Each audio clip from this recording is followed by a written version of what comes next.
ওই, কান খুলে শুনলো একটা কথা। আমরা ভিখারি দেশে ঘুরে বেড়াচ্ছি ঠিক আছে, কিন্তু আর মেন উদ্দেশ্য লোকের বাড়ি বাড়ি চুরি করা। ঠিক আছে ওস্তাদ, এবার তুই আমাকে বল আমরা আজ কোন গায়ে চুরি করতে এসেছি। ওস্তাদ আজকে ভিক্ষা করতে এসেছি, না, আজকে চুরি করতে যাচ্ছি ওস্তাদ ফুলবাড়ি। এই সব কিছু দামি দামি জিনিস চুরি করবি, বুঝতে পেরেছিস? এই খাই আমার বাতা, তুই সবসময় সস্তা জিনিস খুঁজে পাইস না বা, কখনো দামি জিনিস তোর হাতে উঠে না। ওস্তাদ আমি কিন্তু খুব দয়ালু, তো আমার কিন্তু হাতে দামি দামি জিনিস উঠে না। লোকে কিন্তু দামি দামি জিনিস কিনে তো কষ্ট করে কিনেছে, আমি কি ওই সব জিনিস গুলো আমাকে নিয়ে নেবো? কষ্ট হবে না? ওরে আমার দয়ার শরীর রে, চুরি করলে নাকি ওর কষ্ট হবে? ভাই আমরা যদি লোকে দয়া করি তো আমাকে কি প্যাক চলবে ভাই? বে চোখের সামনে যা কিছু পাবি সব কিছু ভরে চলে আসবি এই ঝোলায়, বুঝতে পারছিস?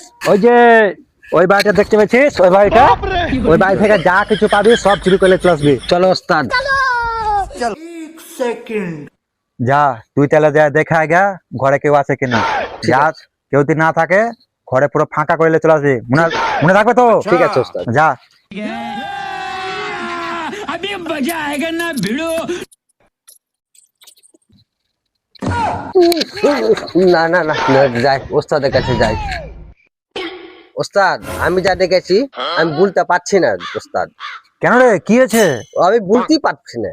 আমি যা দেখেছি স্বামী স্ত্রীর ব্যাপারে আরে ওরা এখন নতুন বিয়ে করেছে স্বামী স্ত্রী, তাই ঘরে ছি ছি ছি, তাই মানে একটু ছি ছি, যা তুই যা চুরি করলে হাত।